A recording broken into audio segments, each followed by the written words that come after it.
Hello, everyone. Hello, everyone. Let me change the. There we go. Happy Friday. Let's see, Mercury retrograde. Mercury retrograde starts today. Happy new moon eclipse. We're still riding on that energy. We're just talking about that. But I have this beautiful goddess back again because I just couldn't get enough of her, of course. And we're going to be talking about doshas today. If you're like, what the heck is a dosha? You just wait, okay? Just wait. But let's go ahead and start with this, Bridge. Thank you for joining me again. Thank you for being with me. And let's start with introduction. Let's start with that. Right? I was like, where do we start? Right? And I was like, wait, hold up, chill. Oh my goodness. Yes. It's the eclipse. It's the eclipse. Did you see how I had to pause on there? I was like, hold up.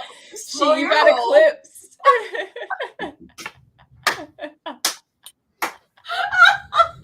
It comes right back.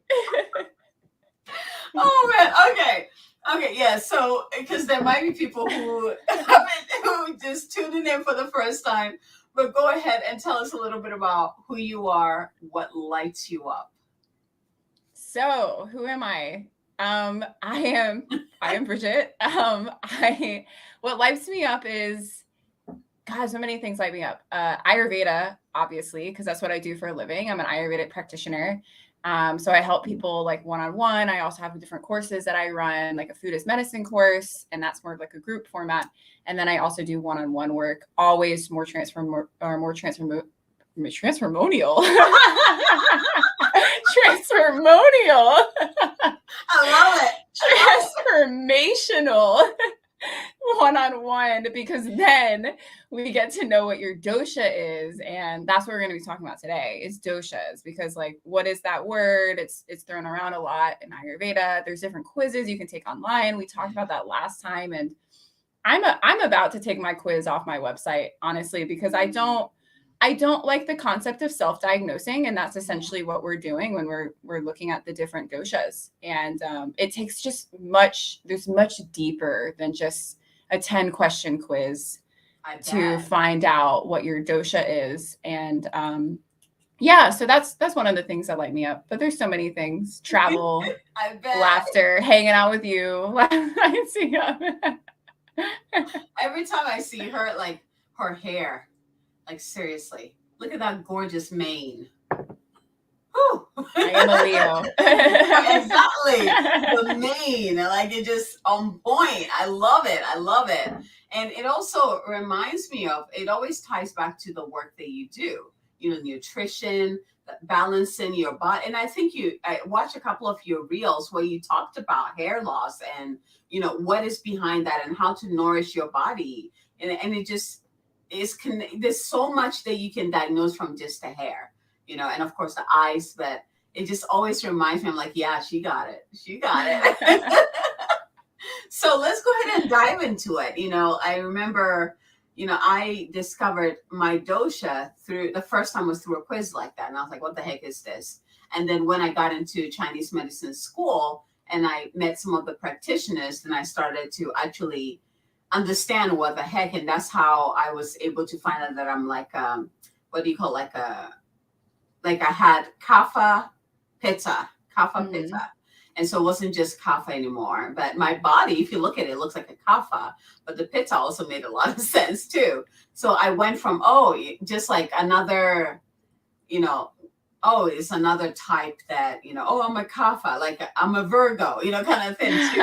Understanding what that means in terms of my health and my body. It's like understanding my body and what it likes. And one of the things that really stood out with the kapha is my love for spiciness. Like we were just talking about that.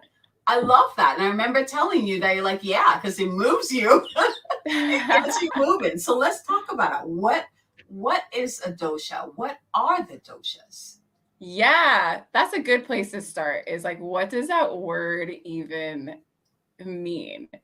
So number one thing is that I want to say that everybody has all the the doshas in them, because in Ayurveda, we look at the body as a garden rather than a machine. It's like this ecosystem, right? And there's certain things within that ecosystem that is like wind and earth, the soil, the water, the different types of like enzyme activity that's going on with the little bugs in there and everything.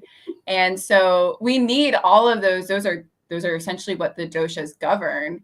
We need all of those things in order to have a functioning human body, right? It's just that, genetically, some people have a predisposition to certain disease because they're just more of a certain dosha than others. And that's why everybody looks different and acts different and thinks different, and is just reacts to things differently, reacts to certain foods differently, reacts to like their environment differently. Some people do better in the cold, some people do better in the heat, some people do better in the jungle, some people do better in the mountains. It's everybody reacts to things differently because of this genetic dosha that we have. And we can see that as our mind and body type. So you can kind of think of like your dosha as your mind and body type. But caveat to that is that you have your genetic mind and body type, right? But then you also have your imbalance. And that's what's currently going on for you. That's what your current imbalance is right now. And epigenetics says this too, that 95% of our disease-related genes are under our control. So that 95% is pretty much what has gone out of balance for you. And then the other 5% is your genetics. And it's good to be mindful and know what your genetics are. But if you have like an active, like let's say something's going on with your skin, or you're having difficulty losing weight, or you're having difficulty with your digestion, or you're having some kind of disease, autoimmune disorder, anything going on like that, that's going to fit into the category of your imbalance. Yes. And so you have a genetic dosha and you have an imbalanced dosha. And we have to figure out what that imbalance is before even getting to know what this is, because this will always mask. Your imbalanced dosha will always mask your who you are genetically. Yeah. And so it's going to be hard to even see what that is if we don't address what's here first. Yeah. As you're doing that, it's reminding me of the eclipse. Oh my gosh. Again. What is eclipsing you? I mean, that is the energy we're swimming in. What is eclipsing you? What is blocking your light? What is blocking your radiance? What is blocking your true self from moving forward? So I love that. I love that you kept doing that. I didn't even notice. That is true. It is. Your imbalance just eclipse. And that's honestly the nature of the dosha, is that like eclipsing motion, because they always move. They're always moving because the seasons are changing. We're not separate from our environment, by the way. Like our seasons are changing. The weather outside is changing, and that's going to influence us. What's going on in our life is changing on a day-to-day basis, minute-to-minute basis as well. Like different stressors come in and come out of our life. And then that's going to influence our doshas. Everything in our life is always, what we're eating on a daily basis is changing. And so that will also influence our doshas. They're always changing. They're always moving around. And if you're doing things that, and this is what we do unknowingly, because unfortunately, not everybody knows what their genetic dosha is. Yeah. If we're doing things that are going against our constitution, our true constitution, that aggravate our constitution, then we start to see disease. And then we start to have an imbalance. The eclipse comes. Yes. I love that. Because that was going to be my question. How do you know if your true, what do you call it? Like your true dosha is being aggravated? Like how, and then you answer that. Yeah. Yeah, it usually gets activated. I kind of like to use a tree analogy. Yes. So the roots of the tree is the digestive system. So initially you'll get aggravated in your digestive system. You'll start to feel digestive symptoms going on, like some bloating and maybe some diarrhea, maybe some constipation, maybe some indigestion, maybe some heartburn, right? You'll start to notice those things going on. And if that doesn't get remedied, if you don't pacify the dosha that's aggravated, it continues further up the tree. Yeah. And now it's in the trunk of the tree. It moves into the circulatory system and into the lymphatic system. And all of a sudden you have like rashes on your face or acne on your body, or you're sweating profusely, like night sweats. You have hormonal issues going on. And at that point, everybody's like, I just want to find out the root cause of this. Yeah. And they go to the doctors and they get labs and scans done and all that stuff. And nothing shows up. And there's a reason why nothing shows up, because it hasn't reached the point of the tree. Yes. Where it's a full-blown disease. Yeah. Thank God. Thank God. Yeah. And it's frustrating for those people. And then what they'll do is this is so typical. What they'll do is they'll go to, okay, I'm going to do like things more naturally. I'm going to go to like a naturopath, or I'm going to go to a functional medicine doctor and see what they have for me. And what ends up happening there is a lot of like supplements and things get prescribed. And that's essentially just treating the symptoms, because we're still not pacifying the aggravated dosha. And so it's just like it's a hamster wheel, and they keep going and going down this road. Yeah. And we get more into the tree. And then that's when you start to see issues with the deeper tissues. And then that's when you're losing hair. Hair is coming out of your head, and you're not sleeping at night, or you have like nervous system issues and your muscles start twitching or cramping as well. Or you might have like fertility issues, menses issues, cramping in your, during your cycle, PMS, bone issues, osteoporosis, those kinds of things. And it still might not show up. Vitamin deficiencies. That's also in the branches. We're now in the branches of the tree. And it still won't show up until it's in the leaves. And that's when we have like full tissue destruction. And now you have lupus, or now you have, vitiligo, or now you have, some kind of autoimmune disorder, or, something else that has a Western medicine name. Exactly.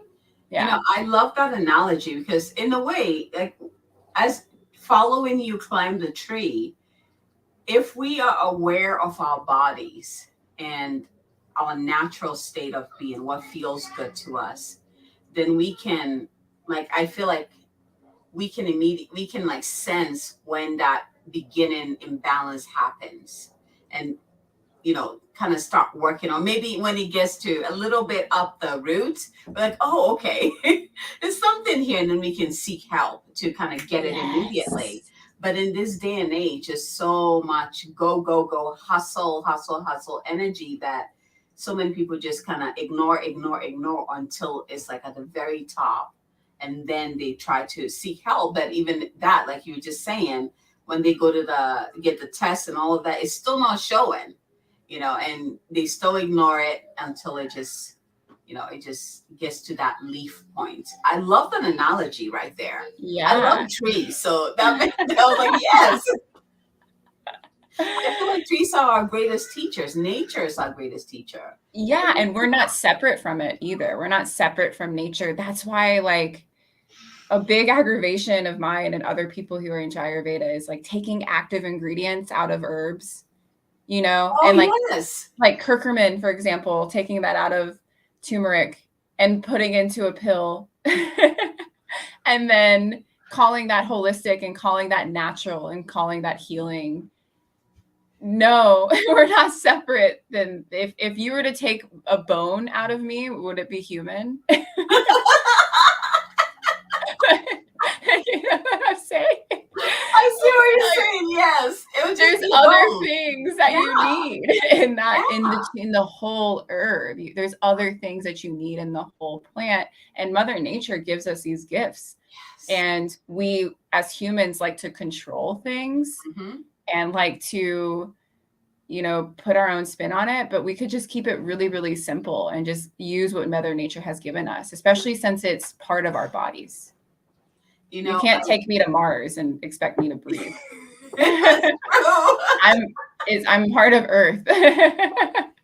You know, as you're talking, you know, my husband, he does the thing where he takes people to the mountains and shows them the plant medicine that are already growing. Yeah. So, I mean, he goes into the mountains because he loves the mountain, but even in the backyard, like we'll go walk around and he's like, oh, this is medicine. We can eat that and we can eat that, you know, and it's like Mother Nature. What blew my mind is like looking at the type of plants that grow around a certain area. And then you look at the type of diseases that are more prevalent in that area. And it's like, it matches. It's like exactly what they need. I'm like, whoa, you know, it's just incredible. Mother Nature knows what we need. And if only we just keep it simple and just work with her Keep like it we would. simple. We would be Yes. good. So yeah, I love that. That reminded me of that, you know, just oh yes. So let's go into the doshas. Let's What do are it. they? Yeah. Let's do it. So there's 3 different doshas. Like I said before, so there's Vata dosha. So Vata, that governs air and ether in the body. So it manages. So each of the doshas manage 2 different elements in the body. So Vata manages air and ether. So you can think of that as like wind, right? So you just given that concept, you can see that that's going to govern the movements of different systems of the body, like the movement of the nervous system, the movements of the bones and the movements of the muscles, the movements of the lymphatic system, the movements of food going through the digestive system, movements of the circulatory system, movement in general. And so people who have, like, let's say bloating, for example, that's a lot of air stuck, trapped in their body. Yeah. And Vata is air and ether. So we know that that type of dryness and that type of imbalance is mainly due to a Vata imbalance, right? People who wake up and they're like, oh my gosh, it feels like I'm pregnant, or it feels like I'm pregnant at the end of the day. So that's Vata. And then we have Pitta. Pitta manages fire and water. So they're hot, spicy mamas. So that with the fire element, you can see that that's going to control a lot of the metabolism and like enzyme sort of reactions in the body. And so it's going to control a lot that's going on digestively with somebody. It's going to control, you know, the blood as well, because the blood has a lot of heat to it. Liver, these types of detoxifying organs, or any organ that has to do with the blood, like also the spleen. Yes. So those types of things, anything that has to do with metabolism, reaction, sort of movement, right? And there's different emotional components that also go with this. So like with Vata, with it being windy, right, and this air and ether and movement, think about what that would do to the mind. Anxiety. People who have yes, your mind everywhere. Yeah. I like to compare Vata to like a wacky inflatable balloon man. It's just I have one over here for my son. It's a little Vata. Yeah. And so like so with them, they're going to have that anxiety is going to play a role in their nervous system, and they're going to have difficulty sleeping. They're going to have insomnia. They're going to wake up between 2 and 4 in the morning. Can't go back to sleep, difficulty staying asleep. They're going to have, you know, issues with like twitching. That's also going to affect their digestion as well. So they'll have inconsistent bowel movements. So they might go from constipation to diarrhea, or they might just have constipation because of the dryness. Yeah. And then Pitta emotionally, because it's that wacky inflatable balloon man, right? Nothing is consistent. And with Pitta emotionally, that's more heated emotions, right? So you can see like what would a lot of heat do if somebody had an imbalance of heat in their body and a lot of inflammation and all of that stuff going on. They're probably also going to be pretty angry and frustrated. Yeah. And irritable. They're going to snap back. You're like, dude, why are you mad at me? I didn't say anything. I know, I'm just mad. Yeah. Yeah. And they, So yeah, they'll kind of snap back. But a big thing about Pitta mentally is that they have a big inner critic. And so they'll be very critical of others, but really the man in the mirror is the most critical person for them. It's huge inner critic, very like self-judgmental. They always push themselves to go, go, go. They'll push themselves to the point of burnout. Literally, listen to that word, burnout. It's the fire. They're burnt out, burnt candle at both ends. And they're definitely like that. And it'll another big part of them is control. They like to have control of things mentally.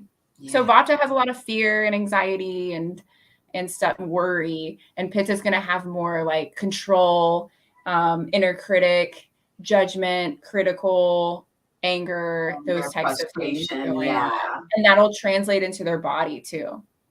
So this is a holistic system. We're not just looking at the mind. We're not just looking at the body. We're not just looking at the soul. We're looking at it all together because it all plays a role on each other. And then we have Kapha. So Kapha is the lubrication of the body because it governs earth and water, those two elements. And if you kind of think of it as like mud a little bit. Yeah. And like, thank God the body has that, because if it was just Vata and Pitta, it'd be burned away. That would be gone. So we need that. It's like a protection mechanism. We need that protection. We need that lubrication in order for us to survive. We need the lymphatic system. That's a big system with Kapha. We need that type of fluid. We need cerebral spinal fluid to protect our spinal cord and our brain. We need like synovial fluid in our joints. We need this type of fluid. We need fluid in our stomachs. Our stomach doesn't eat itself. The stomach acid doesn't eat itself. And so we need that. But sometimes what will happen is people will have an imbalance of that fluid, and they might have too much of that fluid. And if somebody has like a Kapha imbalance, they're going to be experiencing like a lot of weight gain and have a lot of difficulty losing it. It's like anything could tip the scale in the direction towards having more weight versus less weight. They'll have a lot of nausea as well because there's too much fluid in the stomach. Again, the imbalance of fluid. And then they'll have a lot of mucus too. That's more fluid coming out. A lot of like sinusitis, mucus, lung issues too. So they might have like some kind of lung condition going on. That's a big Kapha organ. And they'll have slow and sluggish bowel movements. So it's just really slow moving. It's mud, right? It's like, hard to like trudge through it. And that's what's happening with the body is like there's like an element of stagnation and there's an element of cold and dampness, like mucus is like cold and damp. And if there's a lot of that in the body, then somebody's going to have a lot of weight, excess tissue of poor quality. That's what we call that, right? So not just fat, but that means like muscle tissue of poor quality. That means, bone tissue of poor quality. That means nervous tissue of poor quality. And there's certain types of diseases that correspond to that. And emotionally, you're going to see if somebody's feeling like really heavy and slow and sluggish, you're going to see like really heavy types of emotions too. A lot of sadness, a lot of shame, a lot of guilt. Guilt is a huge one, very, very heavy emotion. A lot of grief. If anyone's going through a period of grief, there's typically Kapha involved. It'll typically cause like a little bit of a Kapha imbalance in that person. Everybody's different and they'll respond to it differently. But usually the lungs just hold on to so much grief. And it'll be so heavy. And then mucus, overproduction of mucus there because the lungs are full of mucus. And then that will correspond in the body as well. So like I said, it's all holistic. And there's different spiritual elements as well. This is how in Ayurveda, we say that there's a descending of consciousness into matter. And that's ultimately what makes that's above the body. That's above the mind. That's above all of that. That's more energetic. And so those those energetic elements also play a huge role of what's going on. It's a trickle down effect. Totally. It reminds me of, I always teach my clients that imbalances that show up in the physical body always starts with the spiritual body. And then if you're not spiritually aware, it drops into your emotional body. If you don't catch it, then it drops into your mental body. And then if you don't catch it, that's when it drops into your physical body. So that at that point, you have no choice. It's right there. You have to deal with it and move through it. So it might be an emotion that you didn't deal with, and then it drops into your body and it becomes something that is physical, and you have to deal with it then. Or you try to, because especially if it is an emotion, you have to go into the emotional body to heal it. And then you see that release in the physical body. So yeah, it's definitely, it comes down. Like I can totally see that. I've always seen that. There was another thing that was coming through that I wanted to share. Oh yes. So if you're listening to this, hopefully you're realizing that when you're taking these quizzes, I want you to move away from this is my type to looking at it as a whole. We have all the doshas, and depending on what it is, it's like you might have a kapha imbalance, or it doesn't matter who you are. We have all of that. And it's like what imbalance is coming up, and that's what you're going to look at. So for me, before, I thought it was like a body type categories, like you're this, you're that, kind of thing. Like I'm going to put you with kapha, I'm going to put you pitta. But how you explain it, it really showed that it's not like your type and it's about what is the imbalance and how can we bring you back to balance. That is huge. 1,000. It's because it's fluid. They're always moving. And when we reach a certain point where we're like, dude, I'm sick of this, something's got to give. I have my hair falling out. I have mucus coming out of my nose. I have these weird things going on. I have a chronic infection that happens every 3 weeks, or I have, like I've been on so many antibiotics. I want to prevent now. Like I want to prevent these things from happening. Not only do I want to remedy the situation, but I want to prevent it from happening ever again. Yes. That's Ayurveda.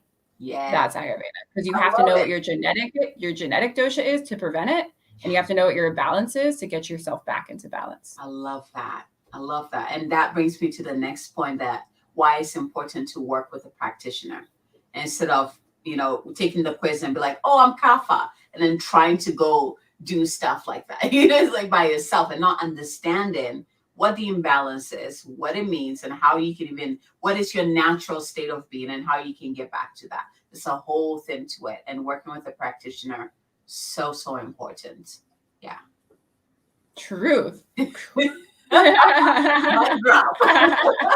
I love the correlation between Ayurveda medicine and Chinese medicine. Like we have the elements as well, looking at the spleen, the liver.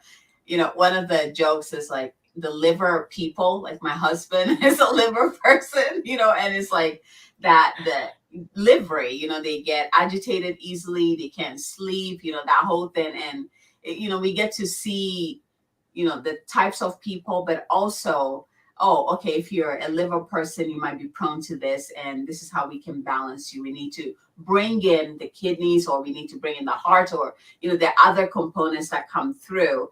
And it's this beautiful circle that has to work together to bring you back in balance. So it's like, I just love it. It tickles my brain. It makes me so happy. Yes, you're so right. It is a beautiful circle. It's not like, oh, we just have to focus on the liver. Yeah. And that's what people do. They'll go online and they'll be like, what kind of liver health supplement can I find? Or what, like, oh, this shiny object over here says that it can support brain health. Well, you have to bring in the other, you're not just a brain, you're not just a liver, there's other things in there, just like the curcumin example. Yes. And me taking my bone out of my body and saying that that's Bridgette. There's other things there that you really have to address. And then the liver falls into place. Exactly. Because it's an ecosystem. These are not different component parts. One of the systems that we learned in school was looking at, even if we're just looking at the elements, right? It's like, which one is the mother of who and which one? So for example, if you have a deficiency in the earth, it's like what builds earth, right? It's fire. Fire burns and creates more earth. So by working with the fire, you can create more earth to nourish the earth. And then you work with the it's like which other element is in excess that you need to bring down so that the earth can really thrive. And it's not just one. It's not like I'm just gonna focus on the earth and just do that. Yeah. You have to bring all of them, and it really is, it's just such a wholesome medicine. Ayurveda and Chinese medicine. I see so much similarities between them. Yeah, there is a lot. There's a lot of similarities. Yeah, it's really cool. Yeah. Yeah. Because they know what's up. Yes, exactly. And we were talking about this a while ago, where it's like, imagine a world where we bring all of that together, and that is our medicine system, where you have access to all of this. It's not just like a last minute thing, like, oh, I went to my doctor, it didn't work, so now I'm gonna come to you. Where at that point you're like, why didn't you come to me when it first started? I could have totally got you, like, removed it. I'm still dreaming the day that these medicines are at the forefront instead of at the back, the very end, the last minute stuff. Last minute, no, last resort. It's like a last resort kind of thing of like, oh, this quick fix didn't work. Surprise, surprise. Surprise, surprise. Yeah. So that would be an awesome day. I think that some people just need to go through their journey. Yes. To, like, everything happens for a reason. And so, like, if somebody's listening to this and they're like, shit, man, I'm on that journey. And sometimes people need to go through that journey in order to realize what's real. And that's part of their path. Like, that's part of what's meant to happen for them. Yeah. And then they'll come. And then they'll come to Ayurveda when they're ready, and it's ready to actually be resolved, because we have to really look inside of ourselves. And because Ayurveda is going to, it's going to change your life, right? And some people, even though that they might say on the outside that they're ready for it, they might not be ready for it, because we have an attachment sometimes to our disease. Totally. Yeah. Oh, totally. Yeah. It's like a fear of success. Like, who would I be if I didn't have this? Yes. Who am I really? Who am I about to unmask? Who am I about to uncover? Will I even like that person? That's truth right there. Yeah. That's truth right there. So do you see people in person? Do you do like virtual consultations? How does that work? Yeah, virtual. So it's all virtual. I see people just over Zoom. All of my clients are all over the world, honestly, not just on the US side, but all over the world. And yeah, what we do is we get really deep into what their dosha is. That's the first thing that we have to do, because we have to figure out what that imbalance is. Yes. Or else we're going to go nowhere, right? So we have to figure out what that is. Where's the eclipse? And then we really go from there. They might need a cleanse, but it's more like a nourishing sort of cleanse. Yes. Usually I find that a lot of people recently have been like over cleansing themselves. Yeah, it's been a hype. There's a whole thing around cleansing now. Yeah. Oh my God, it's a total hype. And I was just speaking to somebody recently, and they had, she went to somebody and they put her on like oil of oregano for like 6 weeks, which is very intense. It's like an antibiotic. Yeah, oregano is pretty harsh. And so people will do those kinds of things. Oh my goodness, hello. Oh, he's hiding. She said hello. Okay, let me finish, okay? I'm coming. Don't be shy. Yeah, that's pretty intense. Yeah. Yeah, it is a hype. There is a hype around it. And so I find that a lot of people will do a lot of damage to themselves when they over cleanse, and a lot of damage to them, too much deficiency of tissue. Yes. Exactly. And then they have a whole other problem going on. That's usually a vata problem or a pitta problem, but it's a problem. And that needs to be restored. You need to rejuvenate. at that point. So usually it's rejuvenation stuff sometimes. Hold on, baby. Hold on. Hold on. I'm almost done. You need what? Cora? You want to watch Cora? Yes. Oh, that's cool. All right, I'm coming, and then you can watch Cora. You're getting hype about Yes. doshas. Totally. So I know you have people can work with you one-on-one, and then you also have that. Is it a group program where you learn about the food aspect of it? That's really Yeah. cool. You've been posting about that, and it's really, yeah. I love your Yeah. recipes. I love your Aw. recipes. Yeah, so I do one-on-one, and that's really for people who need more of that support and more of like that transformation, and who has like some stuff holding them back, and it's been holding them back for a really long time. And the disease is pretty deep at that point too. And then I also have like it's sort of a group environment, but it's more of a course kind of way of doing it, because it's so hard. You can't really do Ayurveda as a group because everybody's different, and it's Yes. very individualized. Yes. So I do have a course, food is medicine course, and sometimes people do a combination of both. Like if they want to learn more, which is what I always recommend. Like if they want to learn more, but they also want to heal Yes. too. So it's good to have a combo of both to like learn more about Ayurveda, food as medicine, and that foundation of food, because food is really foundational, and we have to get that under control.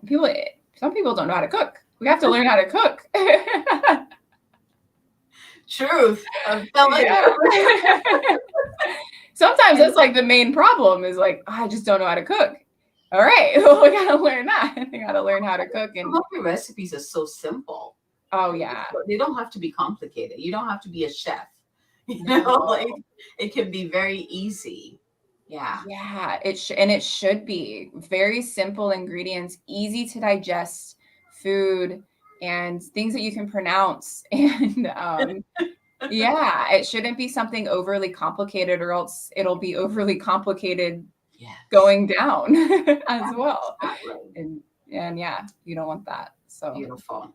Well, this beautiful goddess has graced us with a lot of wisdom.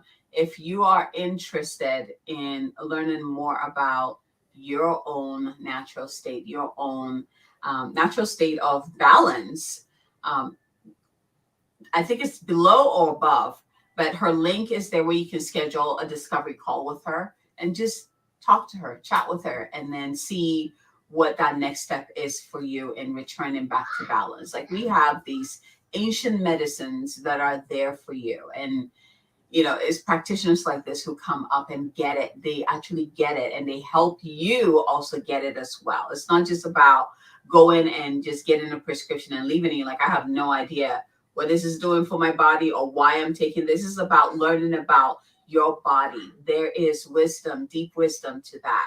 And I feel like we've got to a point in time where we're all starting to be curious and return back to that. Like, this is my body. This is how it's feeling. What do I need to do to come back to balance? And this medicine is ancient. And this goddess is amazing. So go work with her. It just comes down to that. So click on that link, schedule that call with her, talk to her, see which step, you know, what you need to do next to get you back to that balance, because we all deserve longevity and radiance and just feeling great in our lives. So thank you, my dear. Thank you. Thank you for sure. I love these soul chats. This is so much fun. Anytime. Yeah. Maybe we'll do the next topic. Just let me know the next topic. Send me a message, next topic, and we'll do it again. Okay. Yeah. I love you so much. Thank you, everyone, for joining us. And until next time, from our hearts to yours, take it easy. Eclipse, Mercury retrograde says, slow down, take it easy. Don't rush. Don't push yourself. Okay. It's cosmic siesta time. Okay. Bye, everyone. Bye.